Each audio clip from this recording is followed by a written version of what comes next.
All right, we're back. We are COMP308. That's Emerging Technologies in the winter 2019 semester at Centennial, and it's week 7, part 1 of our broadcasts. We've been kind of doing a little midterm test partway this morning, and we're going to doing other stuff as well today. So we're going to start talking about Angular a little bit today, and we're going to use some examples that are online. One of the things that I've got, if you look up on,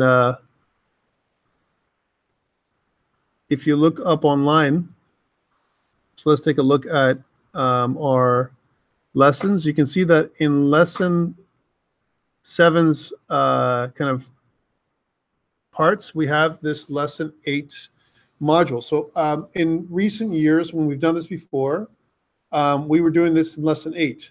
Now that would be like the time you come back from break. We got no time for that, because when we come back from break, we're going to go full bore into Angular. So I got to do kind of an intro and compress stuff, and then we're going to do full crud with Angular afterwards too.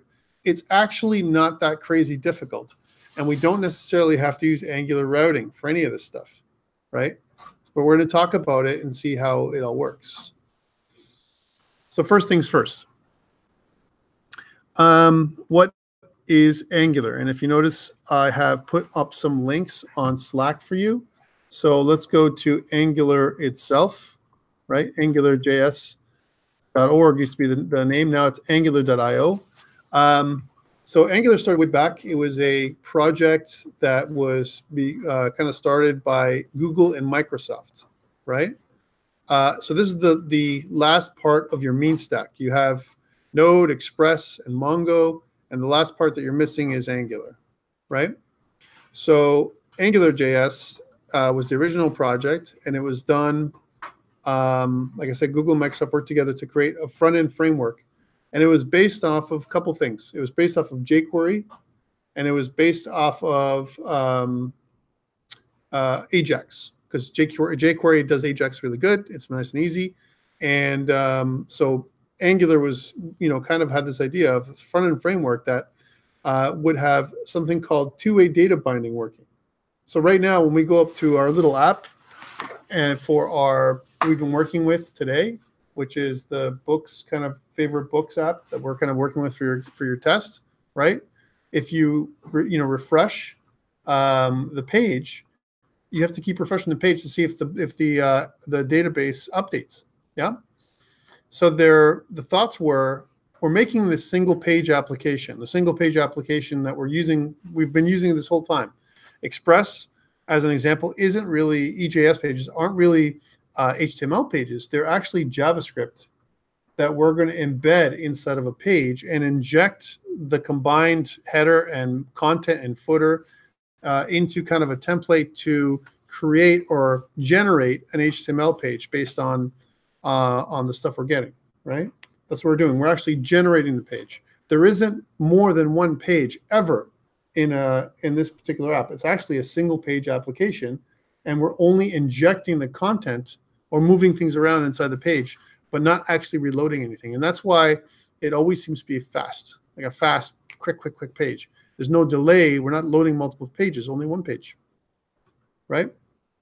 So Angular does the same thing. Angular uses this idea of injecting content, right, inside of a page. And it does this, it used to do it by using Ajax. That was the first iteration of it, right? Because Ajax can do that. You can actually use asynchronous kind of loading of a page and page content, take that page from a content from, let's say, a file and inject it inside of another file. You can do that with Ajax, right? And remember, for you guys who forgot, Ajax used to stand for asynchronous JavaScript and XML. But nowadays, we don't call it that. We just say it's Ajax, typically, right? Because it goes beyond that. So, and a lot of times we don't use XML at all anymore. We use JSON, right? JSON data. So that's how it used to be. And then it was okay. Angular 1, which is what back in the day when we first started this several years back now, it was pretty good, but it had its trouble. And the problem was that it was using, a bunch of different frameworks. It had jQuery in there. It was using Ajax.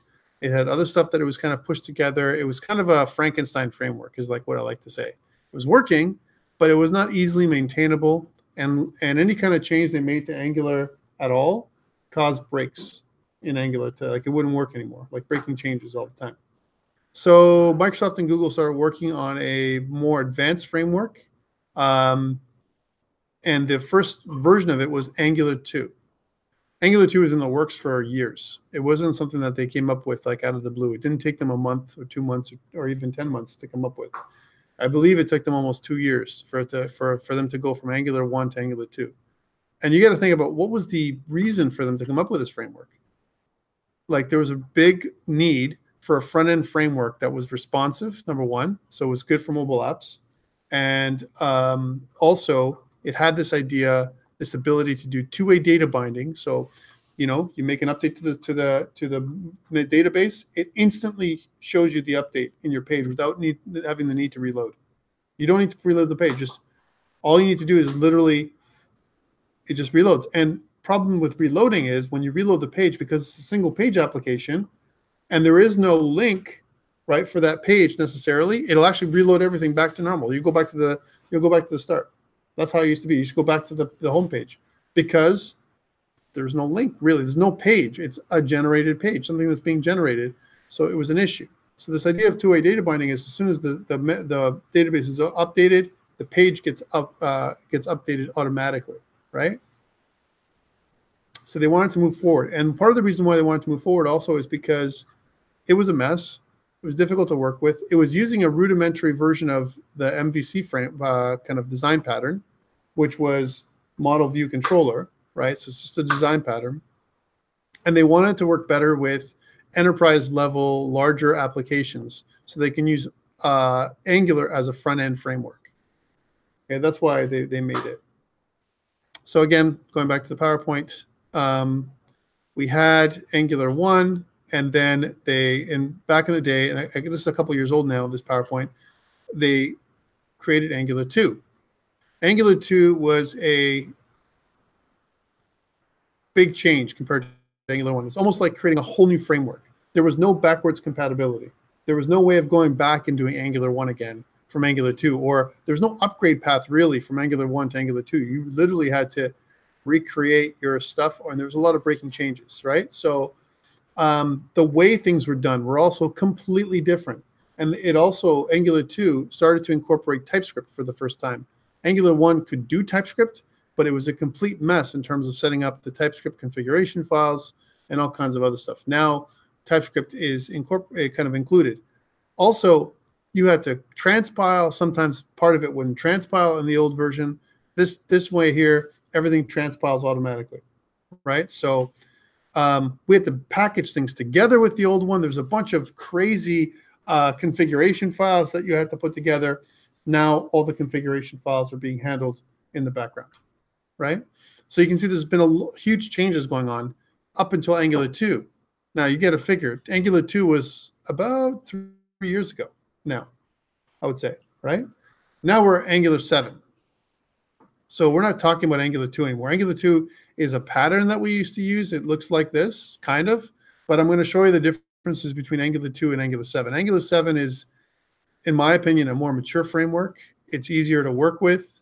And there's a command line interface that we're going to all learn to use Angular 7 properly. Okay? And actually, there's going to be a little exercise when you come back from break that I'm going to ask you to do. And it's good if you do it early, which is you guys doing this thing called the Tour of Heroes tutorial, it's a great tutorial to get you to understand how Angular works. The other alternative is to go up online, go to lynda.com, which I recommend as a good supplement to what we're doing here in class, right? And do one of the Angular essential training courses that they have up right now on lynda.com. Okay, because I think it's great learnings, and it'll give you some good conversation and some good questions you can ask. So when we come together back from break, then you know more about what we're doing, so you'll have better, more intelligent questions. So that's Angular 2. So again, we went from Angular 1 to Angular 2. There was a reason for it. And then what ended up happening was, and lots of changes, one of the things they also had was decorators is something that they included with TypeScript, and dependency injection. But one of the things that Angular 2 has that's really prevalent and kind of that kind of pops out for me is the inclusion of new design patterns. And on Slack, I've included some, not Marvel superheroes. On Slack, I've included some design patterns. If you actually look here, I've given you a couple of a link for design patterns. Design patterns. There was a book that came out in the 1990s, I think 94. Here it is, that these 4 computer scientists kind of came up with. They talked about 23 design patterns that are being used for object-oriented design and software development. You should know some of them already. All right. For example, you should have done some object-oriented methodologies, and you should have heard about the design patterns. Yeah. So there are a bunch of them. Let's go and take a look at these. And I'm looking at Wikipedia only because it's easier, not because it's the only source. And it's not really something we're looking at. But there's 3 different types of design patterns. One of them is creational. The other one is structural. And the third one is behavioral, right? So I like the separation. If you look at the creational design patterns, things that you should have been exposed to already would be the abstract factory or the factory design pattern. And we've actually seen that already with Express. I think I talked about it already too.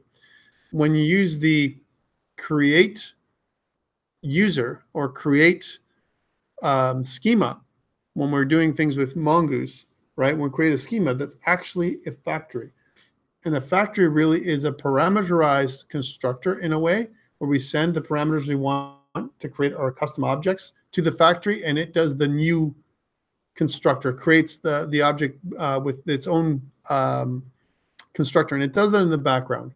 We don't know what's happening, but the factory itself creates the object. You don't create the object directly through the use of the new keyword. All right, that's the difference between using the factory and doing it by yourself. A lot of times we use the factory because the factory guarantees that you're going to get an object that is created correctly, right? Whereas if you use the new keyword and a constructor, you might use the wrong constructor, number one. There might be multiple constructors that you can use, right? And you chose the wrong one, and now you're having an issue with your code down the line. So factories make that a lot easier. Abstract factory means you can have a blueprint for several different kind of factories. And so you can have a concrete factory that actually derives from an abstract factory at a higher level. And so you can have multiple factories that do the same thing. And a good example of this, if you're playing a game, and let's say we want to make a spawner, monster spawner, right?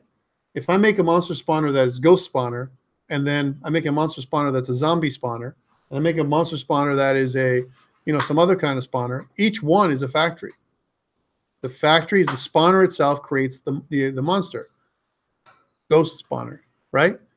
But if I have to make 3 different concrete classes, right, that are almost identical, again, it comes back to I might as well have an abstract factory pattern that gives me spawner, right? And then what I do is I derive from that and I create these different kinds of spawn. I just send the kind of spawner that I want in there, and it creates the monster that I want, right?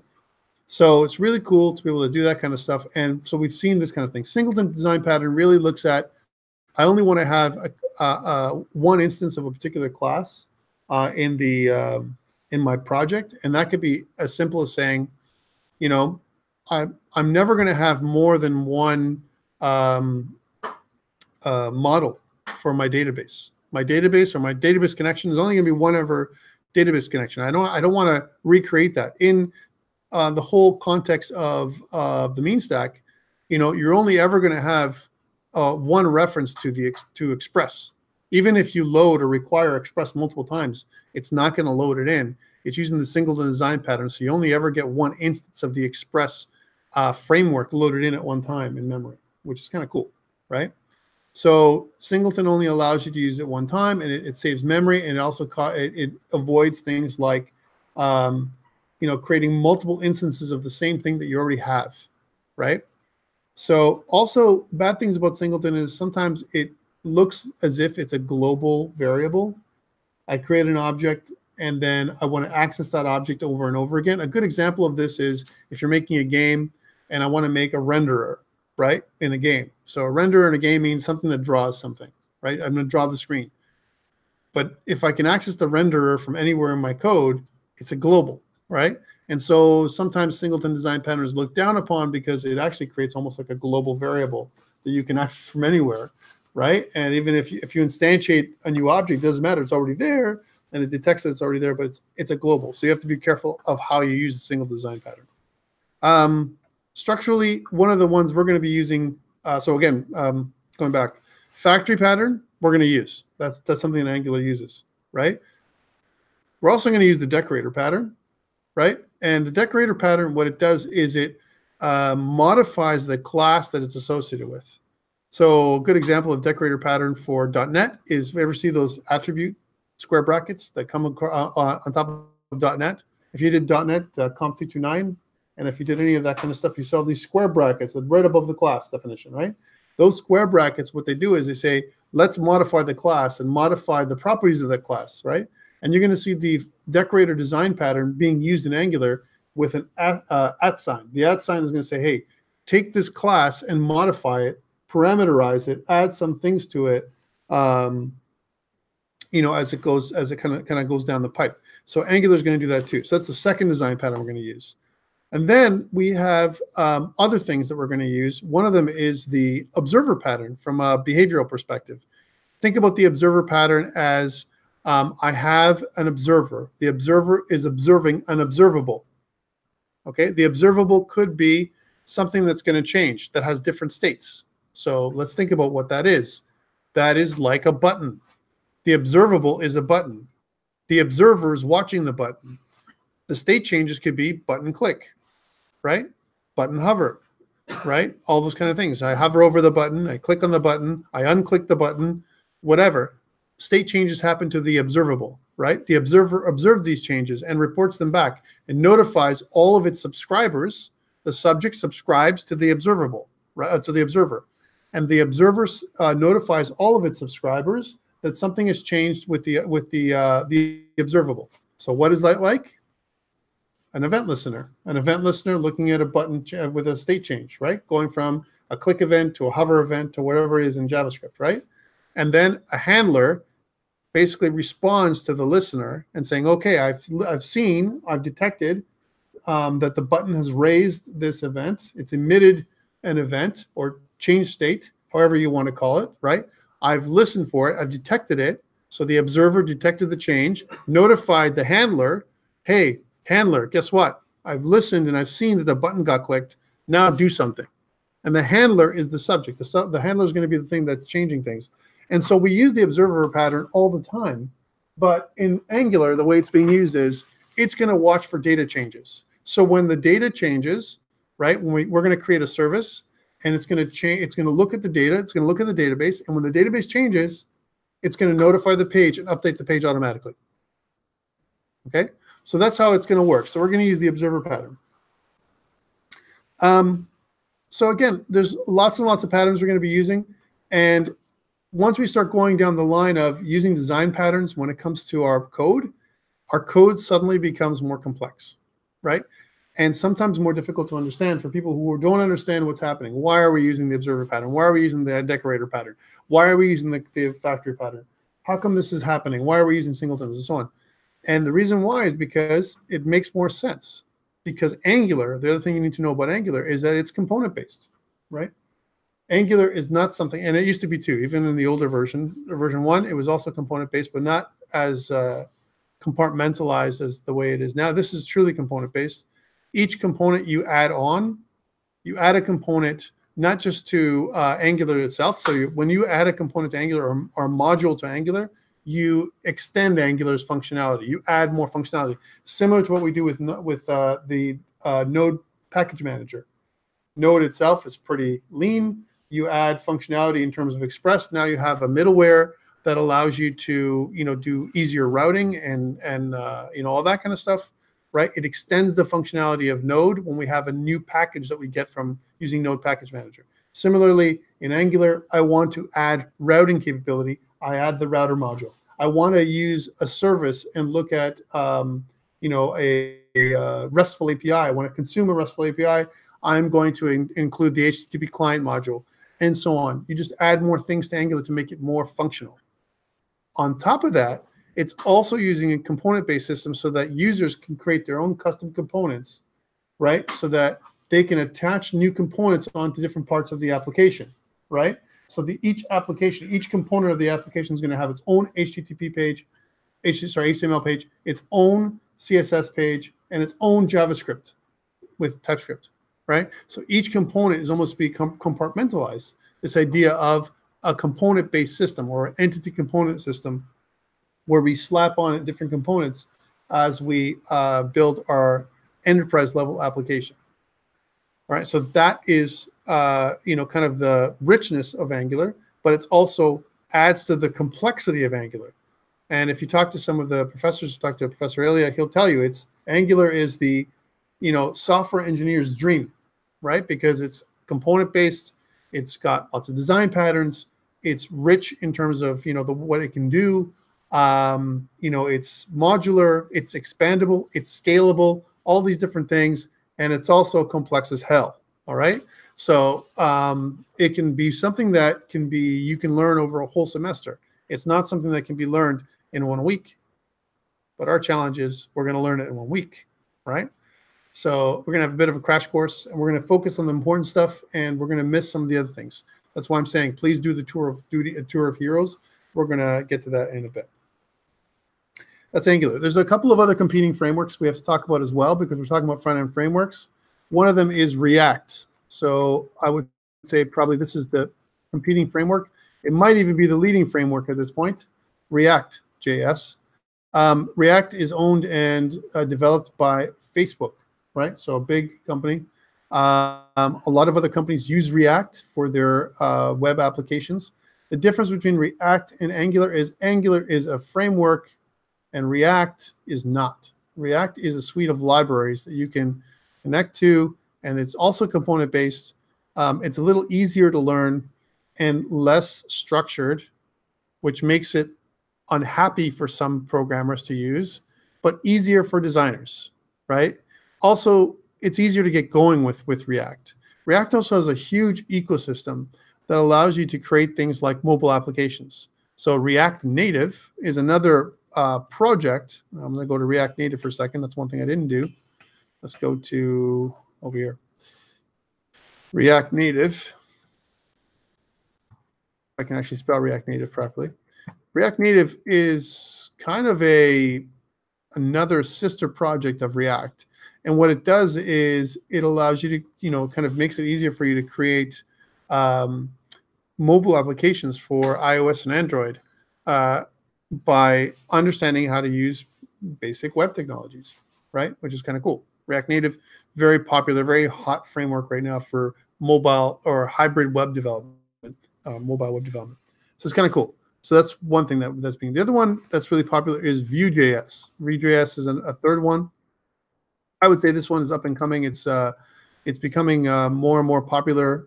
I'm not sure if it's to the point where it's as popular as the others, but very, very cool. So those three are the ones I'll talk about. There's others, GraphQL, and a bunch of other ones that are out there that are really cool as well. But these are the big ones.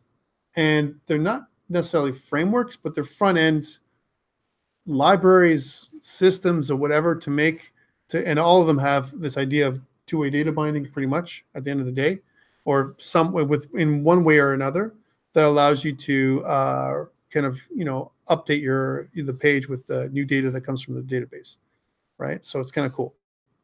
So again, today we're going to be focusing on Angular, and let's go back and talk about what it looks like. So again, we talked about what Angular 1 was.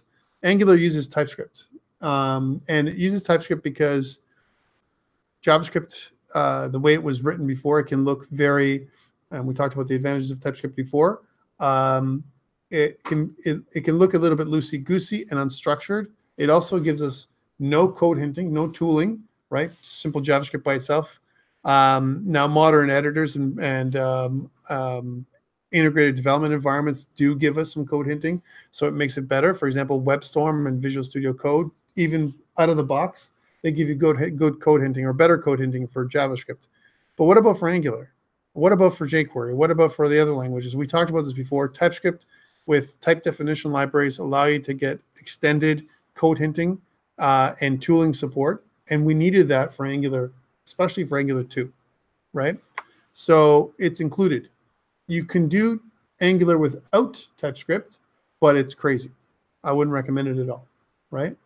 So I'm not going to go into what TypeScript is. You guys have seen TypeScript. We did a whole other lesson on TypeScript. But let's talk about Angular 2's and Angular 2 Plus's architecture, because it's all the same. Again, a component-based system. I want you to think about it almost as an entity component-based system, where you have different entities and you attach the components onto an entity. Think about an entity as a page or a service or whatever it is, and you attach components to it. You can even attach components to other components. You can attach services and directives and make your own custom things to be able to create an application that's very robust and scalable. So the way it would work is something that looks like this. You might have an authentication service, again, that injects data into a authentication component. The authentication component works with an authentication template, right? And it has a bundle directive that works completely with the home template. Well, again, it has its own home component, and it gets this data service that gets injected into it, and each piece, kind of works together, to create the application itself. So really kind of cool architecture, but like I said before, complex. So again, I want you to think about this in terms of each component is kind of takes care of one task. It does one thing. And typically, Angular looks like this. It uses ES6 kind of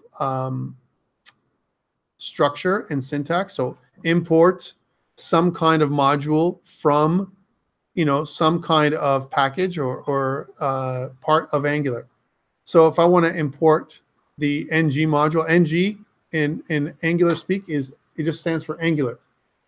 Ng is Angular. So, hey, Angular, I want the core Angular module from Angular core. I want the common module from Angular common. I want the router module from Angular router. And I plug in all these modules and I extend the functionality of my application. Okay, so this is what it used to look like. Let's do an example of what it looks like now. So again, if I click on getting started with Angular, let's do this together, guys, because you're going to have to do this a little exercise when you come back, right? So I click getting started, and one thing it tells us is, okay, there's some prerequisites. You need to have Node.js installed.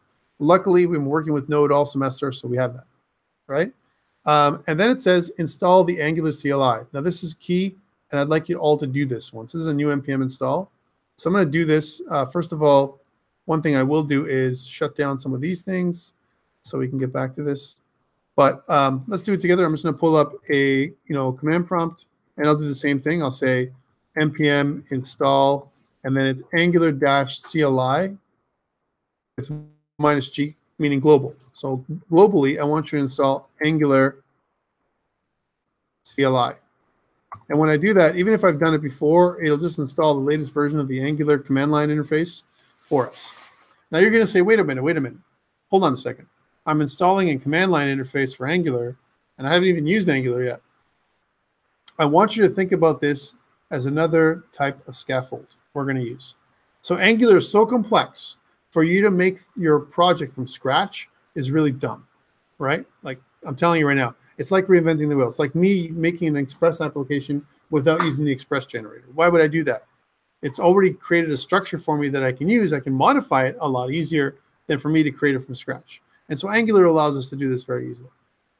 So this is the first step. The next step is, it says, fine, we need to use ng and then new my app. I'm just going to call it something else because I did my app earlier today. ng, again, stands for Angular. Hey, Angular, I want to make a new app. Let's call this, I don't know, app 2. You guys can call it my app if you want. And what it does is it reaches out. Ooh, let's just crap that out for a second. Hold on. I want to, first of all, before I do that, I want to go to the desktop. How about that? I want to go into prep. Otherwise, it would install it some weird place. Let's do that again. So, yeah. So it's going to say, hey, what kind of app do you want to create? Would you like to create an Angular, have an app with Angular routing? I'm just going to accept the default. So I'm going to press enter, right? And it says, hey, what about a style sheet? Would you like to use, what kind of format for style sheets would you like to use? So if you notice here, it says CSS.css. And there's another option you can use, which is Sass or Less or Stylus. Do you guys know what Sass or Less or Stylus is? Sass is like a TypeScript for Sass. Very well said. So if you look at Sass, Sass makes you do CSS like you're a superhero, right?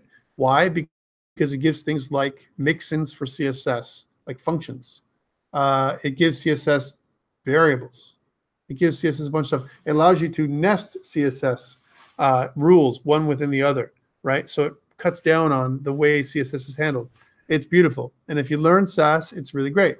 However, it's outside the scope of this course. So we can learn Sass. Sass could be a whole 2-3 weeks on how to use Sass properly, right? We're not going to do that. Or at least one day. We don't have a day. So if you look here, you can choose from CSS, regular CSS or Sass or less. Less is another thing, very similar to Sass. And stylus, which is yet another thing. I'm just going to choose CSS. And what it does is it actually goes through and uses the create command to create my scaffold, the code that I need to create my application. So basically, it creates everything you need by going out to the internet, grabbing all the components it needs, the latest components for this application, and installs them into your designated folder. That's what it does. Similar to what Express Generator does for us when we use the Express Generator, just at a much higher level. So when this is done, it takes a little bit of time. You can see that my version of one thing it did, if you notice, it also created a Git repository automatically for me, right? I don't have to do it. It's already done for me. And it's got this app 2, right? My app 2 or whatever I called it on the desktop, right? So that's what it did. Kind of, I went through, I created this thing called app 2, right, on the desktop. I'm going to close this off for a second. I'm going to go back to Visual Studio Code so we can see what it looks like. So here's Visual Studio Code. And I'm going to drag and drop app 2 in there. We'll talk about how Angular is structured. If I take app 2, here's app 2. I'm going to drag it in here. You can see that app 2 or an Angular application has the following structure. You can see that I have a tsconfig.json file, which is much more complex than what we've seen before, which is how we do the compilation or transpilation of TypeScript into JavaScript. We have that. We also have a package.json file, which you can see is quite full, right, of its own dependencies. Yay. We have an angular.json file, which has its own configuration, right? By the way, angular.json is one of the things we do sometimes want to change. If we want to reconfigure the source root, the prefix, if we want to do that, we can configure it and customize it so that a lot of this stuff that it's looking for, you can set it up so it has its own structure. That's totally cool to do. It's not uncommon for us to completely modify this angular.json file to customize for our particular application or business, okay? But typically, it's okay to leave it alone as well. And you'll see why in a second. So this is cool. We also have this E2E folder. E2E folder, whenever I see that, it means it's a testing folder. All my testing stuff can happen there. I can set up, kind of different kinds of tests that I want there to test my application, because Angular it supports test-driven development, right? Where we test first and create functionality after. Kind of cool stuff. We also have its own node modules. Notice that that's there, node modules, and our source folder, right? So we have a source folder and a gitignore file. Here's our gitignore file, right? So a custom gitignore file with all the stuff in it. We also have something called an editor config file. And an editor config file, it allows us to create a configuration for the editor itself. And by the way, Visual Studio Code does support this kind of stuff with an extension. So if you go to the extensions button, and if I type in editor config, I've already installed it, but you can see that there is something called Angular editor config for VS Code. And if you download and install this one, it allows you to use this editor config file, which specifies the indent style, how the editor will appear, especially when it comes to Markdown. This is the Markdown editor. Markdown is used when we look at GitHub documentation files and so on, and other files. It create almost like a style of how everything can be. And if you actually go to editorconfig.org, there's a whole kinds of documentation around that. All right, so that's this part. Then the most important part is this part, source. The src file is where all the source stuff is kept. And if you look inside of here, it has its own tsconfig.json file. It has a tests file, a styles.css file, a polyfills.ts file, a main.ts file, a karma.config file, which is for testing, an index.html file, a favicon.ico, which is this icon for Angular. And then we get into 3 more folders, an environments folder, an assets folder, and an app folder. And the one we really care about is the app folder. Finally, we're into where all our code is going to be. And if you notice here in our app folder, we have an app module. Here's our app module. This is the core module that we go to first. This is the entry point for our application, right? Take a look at this. And then let's take a look at how it used to be, right? Here's our old way, and here's the new way. Almost identical, right? So this is Angular 2, and this is Angular 7, right? Not a great amount of difference. Here's what's happening. ng module is from Angular core. ng module is from Angular core, right? It kind of looks exactly the same here. We have a couple of additional things here. Some of these things are slightly different, slightly changed. But one thing that I like about Angular 2 and beyond is it doesn't, break your application as things move on as easily. It'll actually tell you this particular module is deprecated. You need to use this other way of doing things. It'll help you build your stuff out. Even if you use some of this old code, it'll still work in Angular 7, which is kind of cool. So here's the new way of doing things. So we have a browser module with using the platform browser. We're using this app component. This is our first component that we have. Okay, this new component, we're looking at app.component. And notice that here it is, app.component.ts. We don't include the TS extension, but that's the file we're including. So actually what it looks like is very similar to what we did with Node. Think about these imports as requires. I require that I get my app component from my app.component.ts file. That's what's happening. I put it in here. And then this is our configuration file. We say that our Angular module has this one declaration right now, which is app component. This is the first component we have. Every time we have a new component, it gets added in here for the most part. Okay? We can have other providers as well as other kinds of directives or imports. And we can include all this stuff in this configuration file. So app.module is our configuration file for the entire application. That's what it is. Almost like a manifest. Then we have our first component, the app component. This goes to the root of our project. Notice that the syntax, I have import, so I require a component, and component is the component class, right? From Angular core. So I'm getting, say, I want to have this thing called component, right? Component is actually the class I want to use, right? But think about it as a decorator. So here is an example of the decorator pattern at work, right? You have the @ sign and the keyword component, and then we parameterize the component itself with a different object. Here's the object. The object has 3 properties: a selector, a template URL, and a styles URL array. Okay, so how does this work? Selector tells us that when we look at our index.html, we're going to look for app-root as a selector, a brand new selector, and that's where our entire application is going to be injected into. So a good example of that is if I look over here in my index.html, you can see that I have app-root. It's a custom selector, right, that we're going to inject our Angular application into. So in fact, our Angular application lives exactly on line 12, our entire application, right? Because remember, we're making this single page application. It looks like it's multiple pages, but actually it's not. It's only one page. And we're injecting content, whether it's a header, a footer, or something else, into that space. That's what we're doing. Okay? So that's one. There's also some minor configuration for the index.html. You can see that there's something called a base href, which is a slash. This is for routing. And there's other things that are in here for example, our viewport tag, which tells us that it's mobile compatible. And it also targets the icon as the favicon, the one we've already seen. Okay, so that's kind of our index.html. Back to the app.component. You can see that this is the add component. This is a component.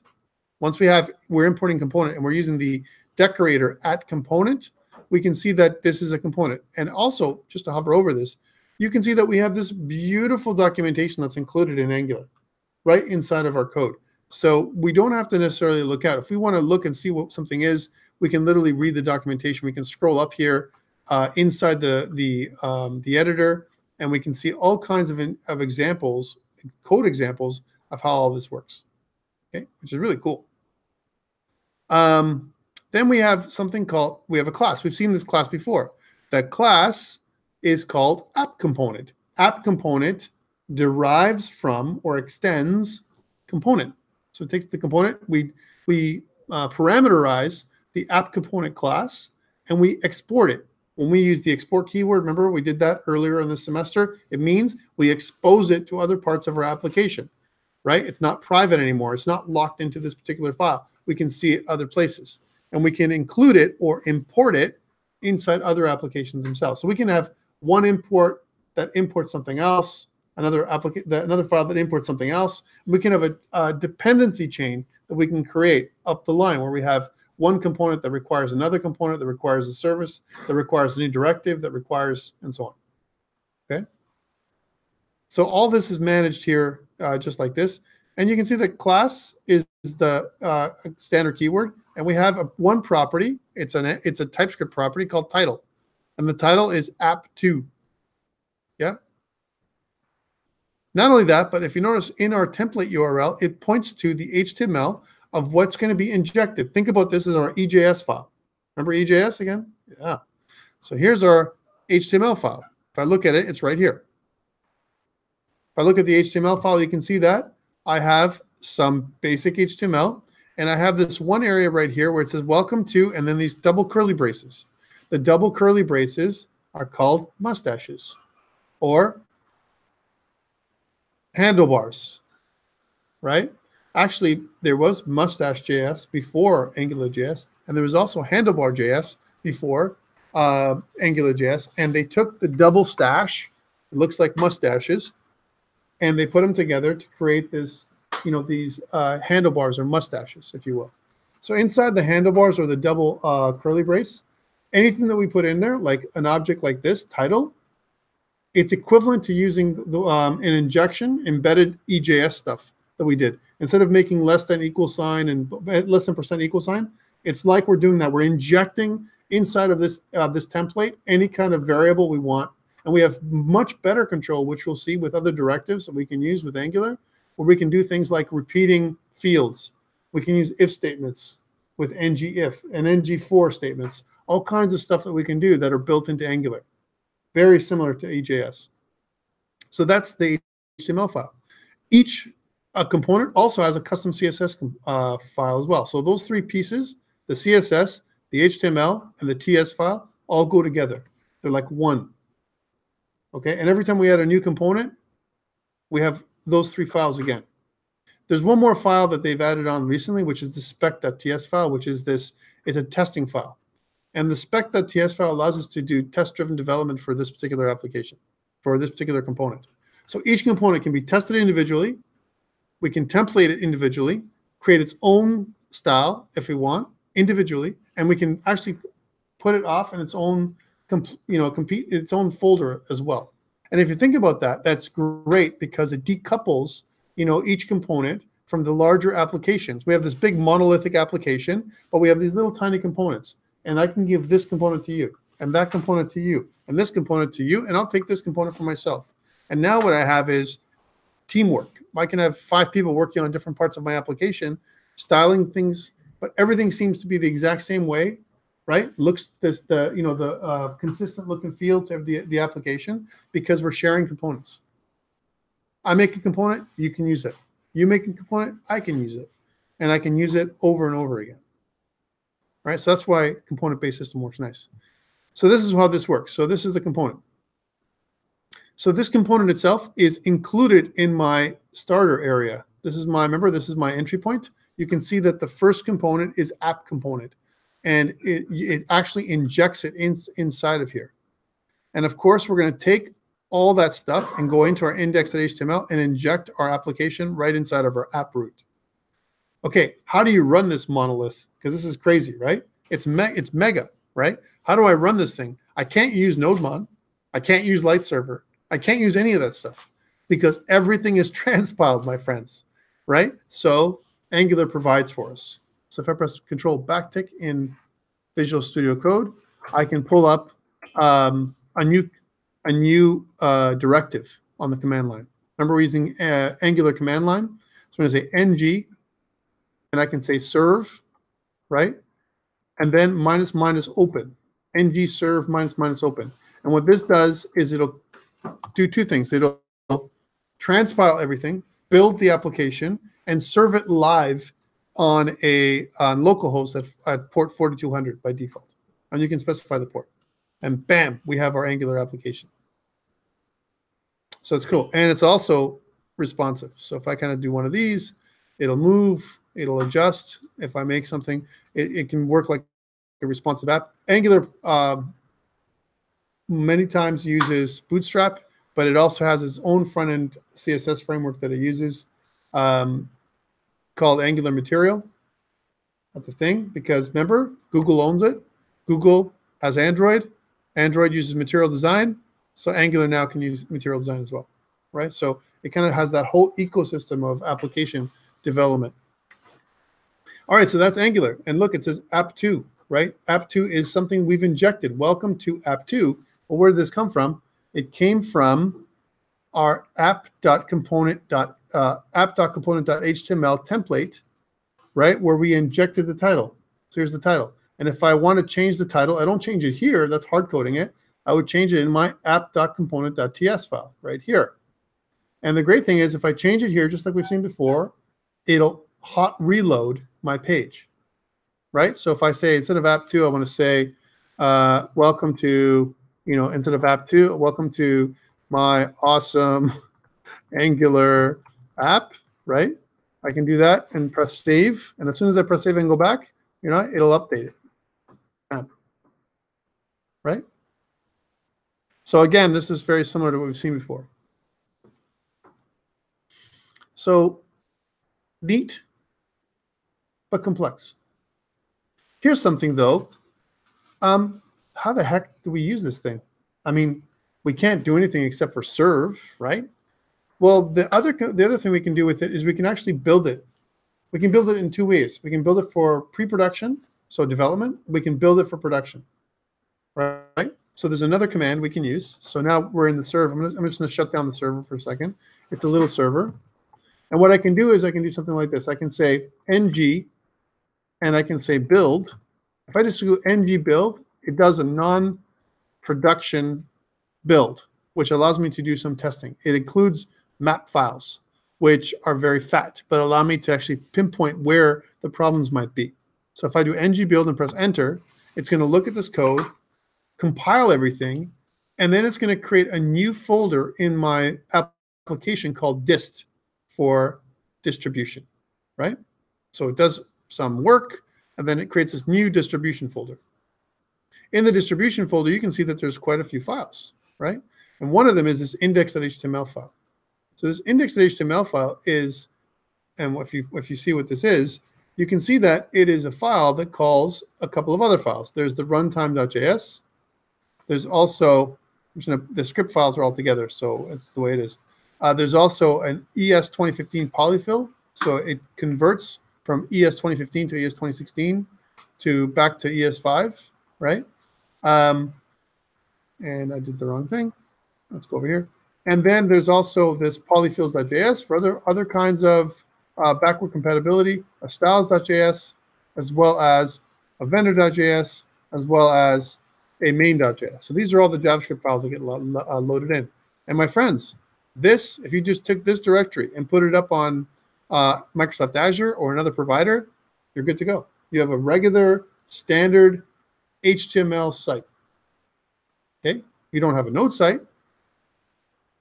just have a regular HTML site. These files alone, anything that's inside the app2 folder, or my app folder in your case. But notice I also have these extra things. I have these map files. And if you look at how fat this thing is, so if I want to see this application, so let's say, for example, I want to look at this app2, right? And let's just save this file for a second. And if I want to look at that online, like on my system, so I'm going to go app2, and I look inside of my folder structure. I'm looking inside my dist folder, and I'm looking at my app2, I right-click and do a properties. You can see that it's around 7.5 megs, right? That's pretty big, you know, for a small little application that has one page. That's what it has right now, one page. But that's not the point. The point is it has other additional functionality that is ready and scalable, right? However, we have a lot of fat that we can trim. Why? Because inside of app2, we also have all these map files. And if this one is 3 megs, so is this one. So you have like 1, 2, 3, 4, 5 map files we can get rid of, 6 of them, and we can compress these to make it even more efficient. And the way to do that is do another type of build. Okay, so if I go back, we'll leave it here for a second. If I go back to here, to our application, we did a regular build. Now I can also do a development build, like an actual, like a final build, if you will, right? So if you want to know what the commands are, if I put just ng by itself and press enter on the command line, you'll see that it says, okay, here's all the things you can do. You can do doc ete, which is a test, generate something. I can ask for help. I can do linting. I can ask for a new application. I can run something. I can serve. I can do a little server. I can do an update. So I can update. This is really good for compatibility and kind of forward, compatibility, if you will, as well. Portability, version, and so on. And so what I really want to do here is I want to do ng, and then I want to do build, right? But I don't want to just do build. I want to kind of do a special build. And if you look at one of the things you can do is build, and if you scroll over here, right, it says that it gives you it puts it in a dist folder. That's what it says, and then compiles an Angular app into an output directory named dist. At the given output path must be executed from within a workspace directory. That's what it says, right? Now, if you think about this, if I was to just double click on the index.html, would that run? So if I took my index.html here and just double clicked it, do I get Angular? No. Has to be run somehow, right?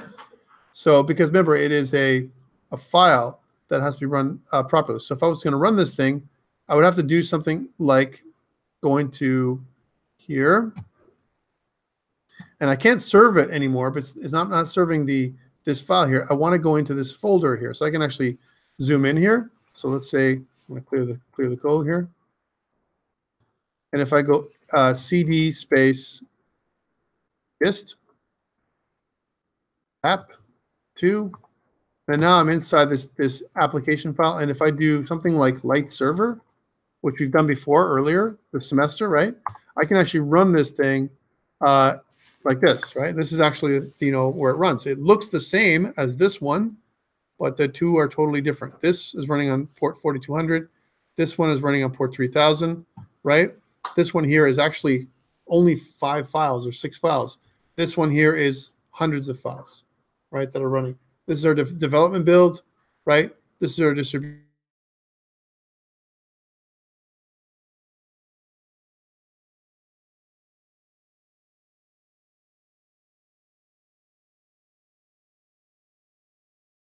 But if to enable the production mode, that's what it says. You can do that. So you can, if there's a production mode that we can get into as well. However, there's a better way of doing this. If I just cancel this, there's a better way of doing this. I'm just going to go back out, right back to the root. This is the root of my project. I can go do ng build -- prod. And what this does is it actually puts the application in production mode, right? So now, remember we had all those map files? Now they're gone.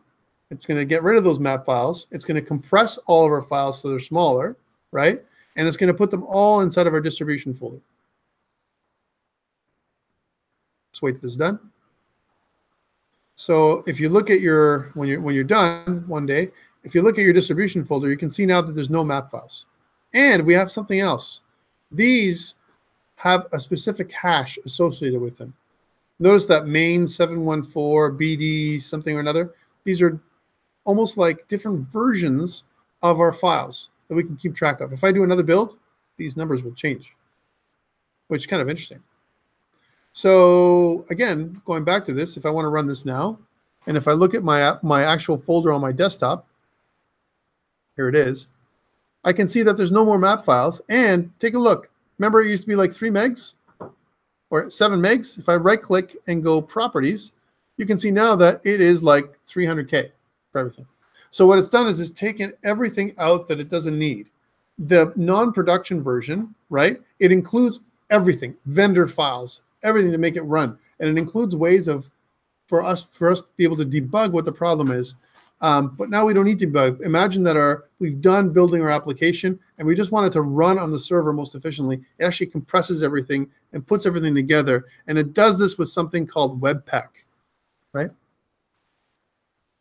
So if you look at Webpack online, there's another really popular build framework called Webpack.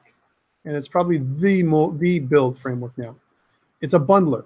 And what it does is it takes different kinds of files, handlebar.js, different kinds of JavaScript files, PNG images, JPEGs, all kinds of SAS and LESS and CSS files, and then creates static assets. Why is that better? It's better because I only have one index.html and some smaller JavaScript files that are very micro. They've removed all the snow, if you will, all the noise from our application, so it's as fast as it can possibly be, right? This little app, right? And that's what allows us to do. We use Webpack for this. It's bundled with Angular. There's nothing for you to do when you go ng build -- prod. It literally strips it down to bare bones. Guys, this is really efficient, right? But it doesn't solve our problem. Here's the problem. We want to include Angular with Express and Node.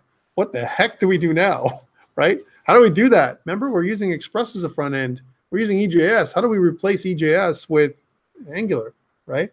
You can't do 2 types of routing, can you? Well, it turns out you kind of can, right? But one kind of works with the other one. So remember our little app from today, right? We have a little app, and this is what it looks like, right? We get a little books list. If I click on when it's running, I can get the book list running. Let's do this. Let's get our book list running. So I'm going to kind of make our book list run. So here's VS Code, another instance of VS Code. I'm going to run both instances at the same time. You can do that. I'm going to open up a folder, and I'm going to look at our this folder here, which is our start folder that we've been using today, right? And if you notice, right, if I go here and if I go, one thing to note also is we have to turn off NodeMon or Light Server from over here, and we have to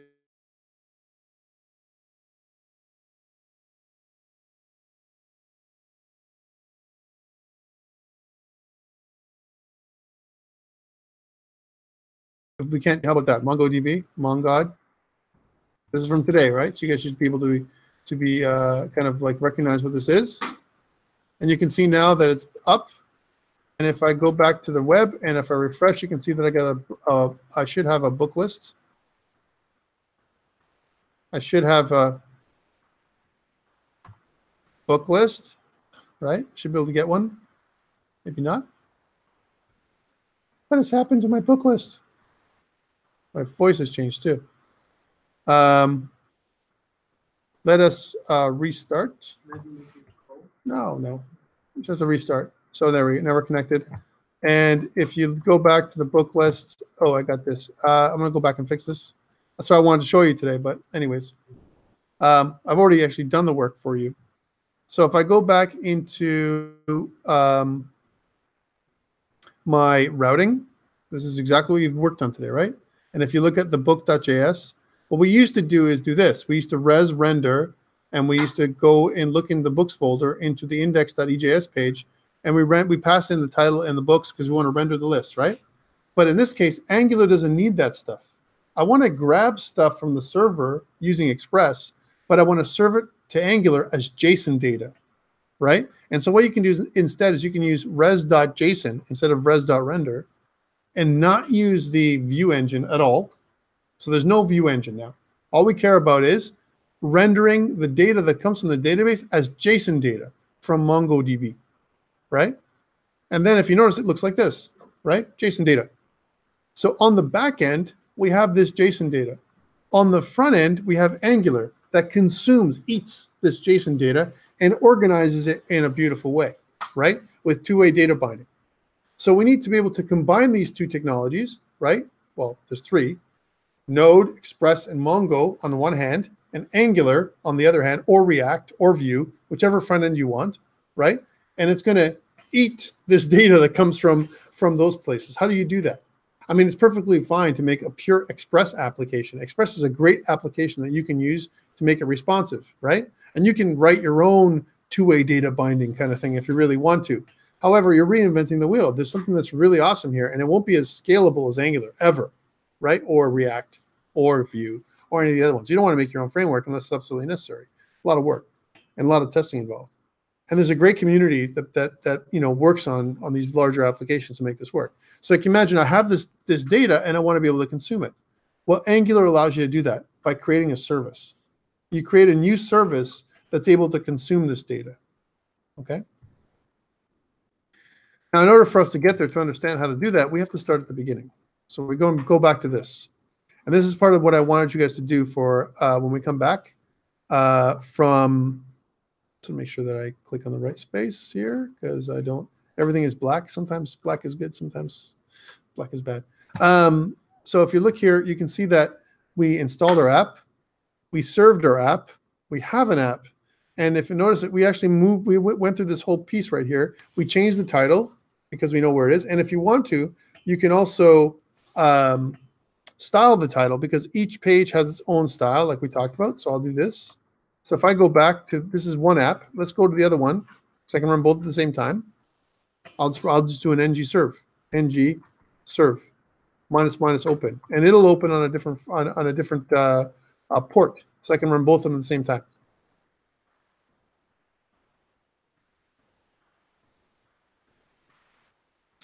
Voila, right? And if you notice, if I go back to here, and if I look at not the distribution files anymore, I'm not going to look here. I'm going to look back in my source folder inside my app.component.css, and if I install that little CSS that colors the H1 tag, and if I go back, you can see that it's already recompiling and kind of updating. That's what it's doing. If I go back to here, you can see now that it's getting that new style, right? That's what's happening. So that's what this does. So it kind of explains how this whole thing works. And then one thing that I really love about the new Angular is it does a bit of a code review. It says, hey, you can download the example right here, right? So it gives you really good documentation on how things work. So one thing that they have is something called the Tour of Heroes tutorial. And the Tour of Heroes tutorial, what is going to be is you're going to have several superheroes, right? You're going to have a Narco, a Bombasto, a Celeritas, a Magneta, and a bunch of other ones you can have, right?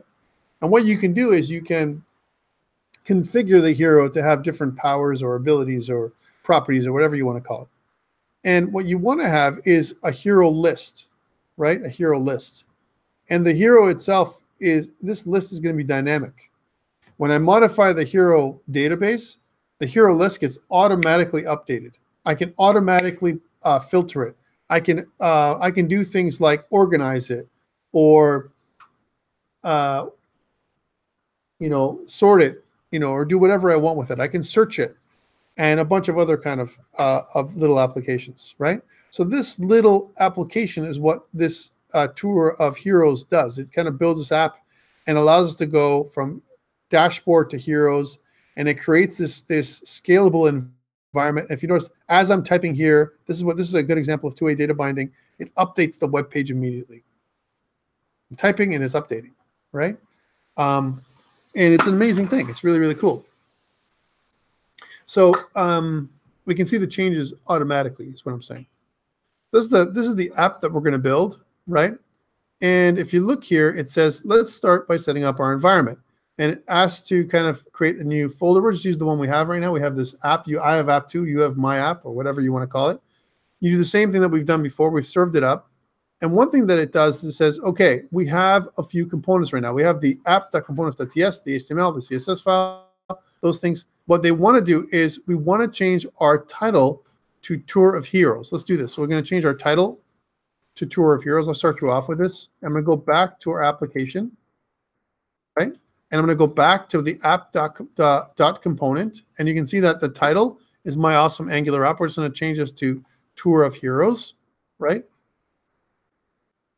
And then what it says is, okay, what we want you to do is change the template so it only includes the title, nothing else. So I'm going to take this title and go back to the app template, which if you notice the template URL is app.component.html, which is right here.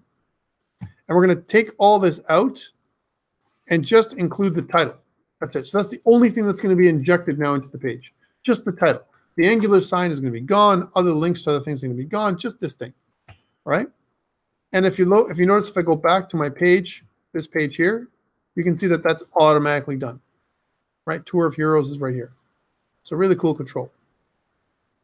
Again, going back to this, it also asks us to change the HTML, or sorry, the CSS, so it colors this and does other things for us.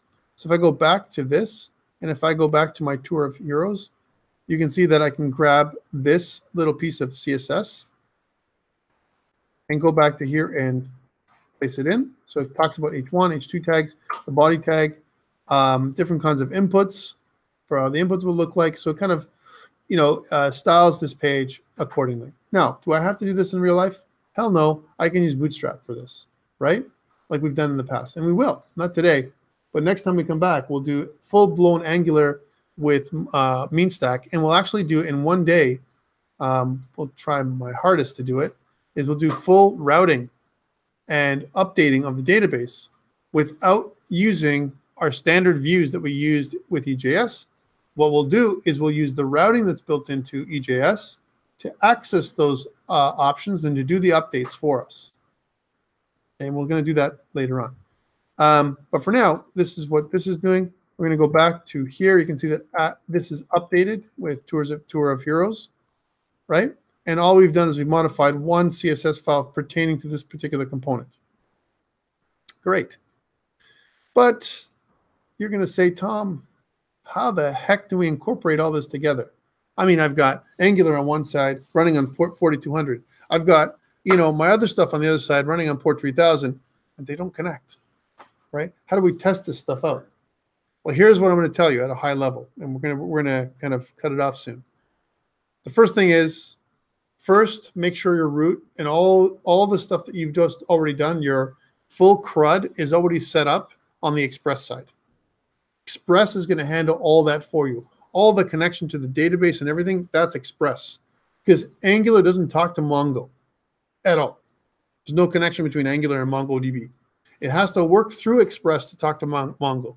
Hence the whole MVC framework, Model View Controller, where the view is being handled by Angular, and the model and the controllers are all on the backside, right, with Express and Node. Okay, so that's what's happening. So that's how it's going to happen. So, okay, what can we do? We could have two applications, right? We could have Angular running on one site by itself, and we could have a separate site that only serves up the data. Hence this RESTful API that just kind of sits there, and all it does is serve up JSON data if you're logged in. So it checks to see if you're logged in. If you're logged in, it gives you the JSON data. That can happen. So this is kind of the way we can do it. Or we can have one app, in our case, that uses the structure that we have with EJS, and this is what I recommend that we do this for our app, where if you think about how our app is set up, I'm just going to go back to the original app. This is our app, right? We're very familiar with this framework because we've been using it all semester. We've got our views, and we have some stuff that we have extra views that we have, but these views are going to disappear. We're not going to have these views here. We're going to use Angular views So these are not going to be part of what we're doing anymore. We're going to use Angular for our front-end framework and our view engine, not EJS. EJS is a very simple way of doing things, but Angular is way more powerful. We can do way more stuff, two-way data binding and a bunch of other stuff, dependency injection and routing and component-based system and so on. But guess what? I have this content file right here, index.ejs, right? Look, here it is. What if we didn't include this part at all, right? But actually, I took the index.html that's generated in our build in our distribution folder, right, from Angular, after it's been distributed and set up. We know it's going to work. Take that part, we put it in here. Could it work? Let's see, right? So I'm going to take this part. I'm going to just erase it. We can always go back and undo, right? And what I want to do is on the other side, on the Angular side, here's the Angular side, I want to create a new build, right? And what I want to do is I want to do a ng build, and let's do the production build, just because we're going to do it, right? So this build creates the production build, right? And it's going to actually create it inside of distribution folder. All we need to do is take the data from the distribution folder and include it in our Express folder, yeah? And we can serve it up that way. Now, right now, there's no connection from Angular to Express. I mean, literally, we're just serving up a static file for now. But next week, what we're going to do is we're going to create a service that consumes that data that we get from MongoDB, right? That's what we're going to be doing. So now, if you notice it, there's on the distribution folder, we have this stuff here. I want to be able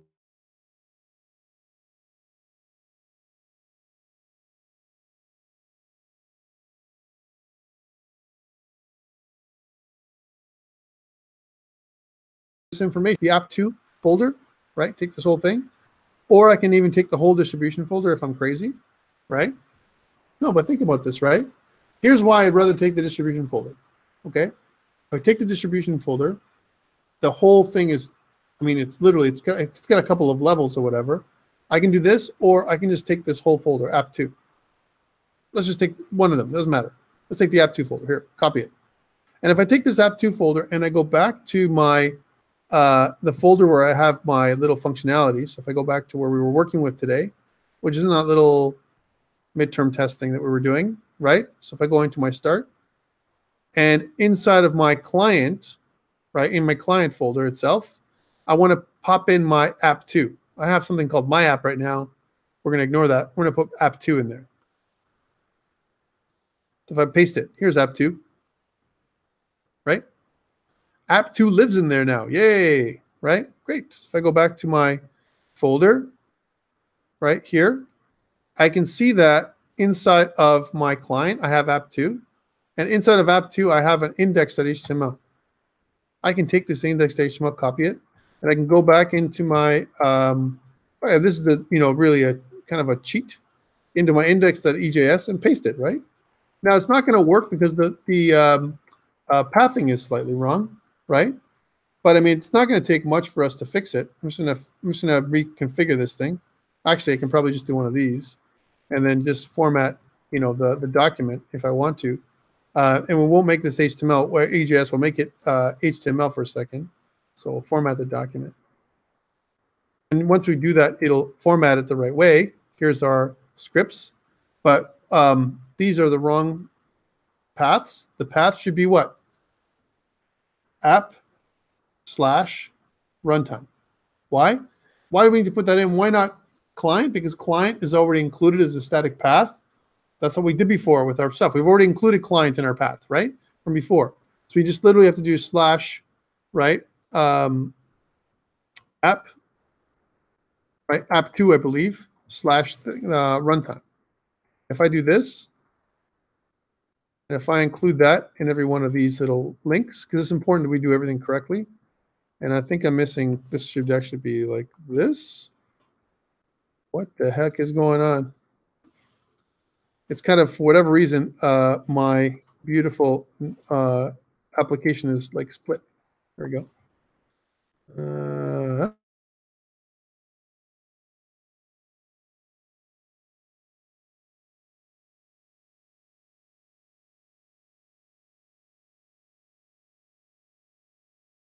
and page, because we're going to render this page, let's inject EJS, right? Combining the two, right? So say we'll have our title property that's combined from EJS. Here's our EJS, and the rest is Angular. Can we do it? Do you think it's possible? Can we run it? Right? What do you think? We know that whatever it's looking at is this little tiny piece, right? That's in there, right? So if we think about this, and if I go to my application right here, it's already running, right? So if I refresh my application, I should see that, you know, Tour of Heroes thing come up instead. Let's see. And if we do, we know Angular is running because there's nothing on that page except for app root, right?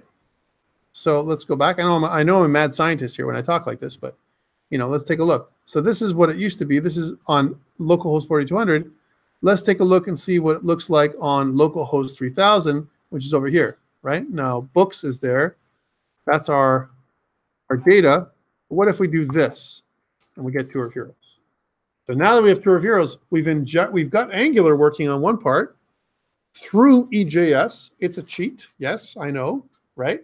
But this way, we can have both running at the same time. We've got Angular on one part, and it's got the, you know, the really slim build of the Angular part on the front end. Plus, we have all that back end. We can run this on Heroku, no problem, because Heroku, all it cares about is looking at that server, and we don't have to run two instances. The right way would be to have two parts, right? One part that's running on Heroku on the back end, and another part that's running somewhere else on the front end. Actually, you can even run Angular, I believe, on GitHub Pages, if I'm not wrong. Because GitHub Pages is it runs any HTML file, so it'll actually run it for you. And it can point to Heroku for the application if you really want to go there. So two different components altogether. But here we have this thing. Now, wouldn't it be grand if we actually can go like this and kind of look at books, and instead of getting this, have Angular sort stuff out for us? And we can, and we're going to do that next week or the week we come back. Questions around Angular and all this kind of stuff. It's interesting. It's a different kind of way of doing things, and you can't really see the positives at this point because, you know, we're way at the beginning. So here's my ask of you. Please finish off Tour of Heroes. Go through it if you haven't had a chance to. If you have an opportunity to go to lynda.com, I'm just going to go lynda.com really close. Again, I think this is a great resource we can use as a supplement to what we're doing. If I look for Angular or Essential Training, and Essential Training is very comprehensive compared to what we've seen in the past. There's Angular Essential Training. You can see that this has been updated last year in March, right? So it's fairly recent, and it was released earlier in 2016. So, I mean, it basically does exactly what we're doing here. It talks about how to put together Angular. There's also other courses relating to this as well. Now, this is started off at Angular 2, like how we were talking about, but it actually spans into Angular 7 and beyond. So if I go to Angular by itself, and I kind of press enter with lynda.com, there's additional, you know, kind of information we can use to bolster our understanding of how things work when this response. You can see that it has a recent course, Angular Building an Interface.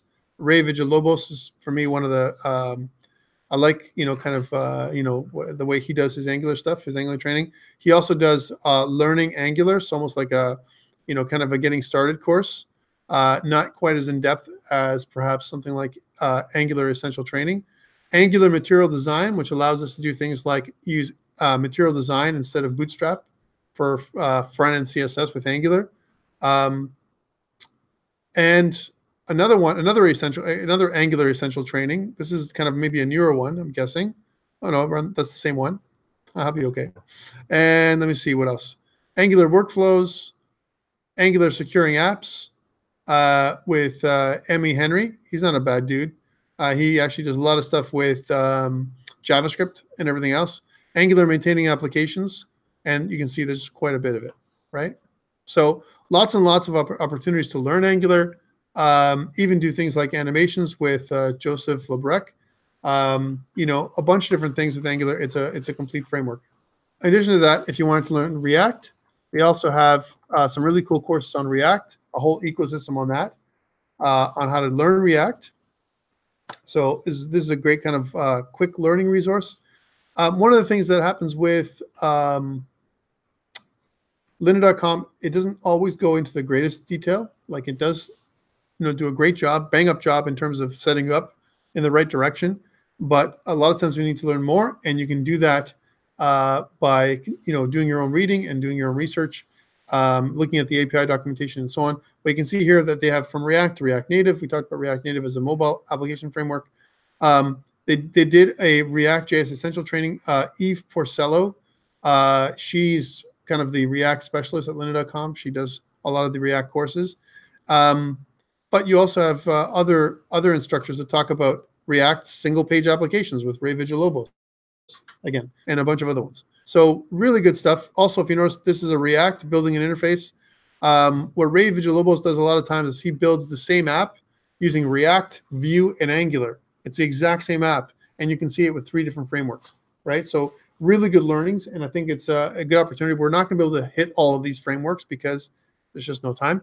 So I think if you have time over the break, you can use your time learning Angular, learning React, taking a look at Vue, and you'll profit a lot from it. All right, it'll give you that much more opportunities to work outside in different environments. So when we come back, we're going to do the tour of heroes, and there'll be a little exercise on you finishing that off and handing it in for participation points. Okay. Any questions around this stuff? Yeah. Can you show the text on EJS? Yes. So in our index.ejs, the only thing that I've changed is I've injected, this is just spread out, but really what I've done is I've copied in and I've just rerouted. I just put it, I've just made sure that the routing is correct for my, the files. And what I've done is I've put them inside of the client folder under app, and that should work, right? Okay. Questions around this stuff? I know I've kind of burned out your brain today with the test and with everything else I'm talking about. Don't worry, I'm going to review this stuff again when we come back from break. So it's not the last time we're going to see it. We're going to have a brand new setup that includes authentication. So the older files we used before, we're going to continue from there. And then what we're going to do is we're going to build out something that allows us to do full CRUD with Angular in a single day. It's going to be lots of fun. Yeah. So enjoy your break. Please finish your test by Monday. Like I said, Monday it closes solid. It'll stop working on Monday completely. So please make sure that you hand in your tests as early as you can. And don't wait till the last minute. Don't wait till like 11:59 on Monday evening to hand it in. It will close. I have to close it off. It's a test. It's not an assignment. There is no extensions. Don't ask me for an extension. Not going to happen. Right? Come on. Right? Especially for this little thing. Hand it in, and then we can move on to the next part of our semester. Okay, guys. Thank you so much, and we'll see you in a couple weeks.